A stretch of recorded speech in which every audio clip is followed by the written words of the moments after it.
Sunday reels చూస్తుంటే ఈ అక్క ఈగల్ రివ్యూ అయితే వచ్చింది. అద్భుతం, ఆసమ్. అసలు ఇలాంటి సినిమా ఆడాలి, ఇంత పర్పస్ ఉంది. పక్కా చూడాలని చెప్పి వెంటనే టికెట్ బుక్ చేసుకున్నాం. వేడిగా ఉందని ఒక చెరుకు రసం తాగి స్ట్రైట్గా వెళ్ళిపోయాం. ఇదే మా దగ్గరలో ఉన్న నెక్సస్ విజయ మాల్. వ్యాలంటైన్స్ డే వీక్ కదా, మాల్ అంతా కలకలలాడుతుంది. ఎక్కడ లేని స్క్రాప్ అంతా ఈరోజు మాల్లోనే ఉంది. పొద్దున్నే బేవర్స్ గాళ్ళు ఎక్కువైపోయారు. ఇంతలో ఫ్రెండ్ పూల చక్క రివ్యూ చూపించాడు. నేను ఇచ్చే రేటింగ్ 1.65 టమాటోస్ భయ్యా. ఎలా ఉంటుందో అని భయంగా లోపలికి వెళ్ళిపోయాం. మూవీ చాలా అంటే చాలా బాగుంది. స్క్రీన్ ప్లే మధ్యలో ఒక షాట్లో అమ్మవారి హ్యాండ్స్ నుంచి గన్స్తో షూట్ ఉంటుంది. ఫ్యూజులు ఎగిరిపోతాయి ఒక్కొక్కరికి. Next story.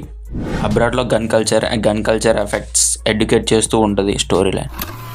Raviteja acting and direction అయితే నెక్స్ట్ లెవెల్. నెక్స్ట్ పార్ట్ కూడా ఉందంట, పక్కా చూడాలి. మీకు మూవీ ఎలా అనిపించిందో కామెంట్ చేయండి.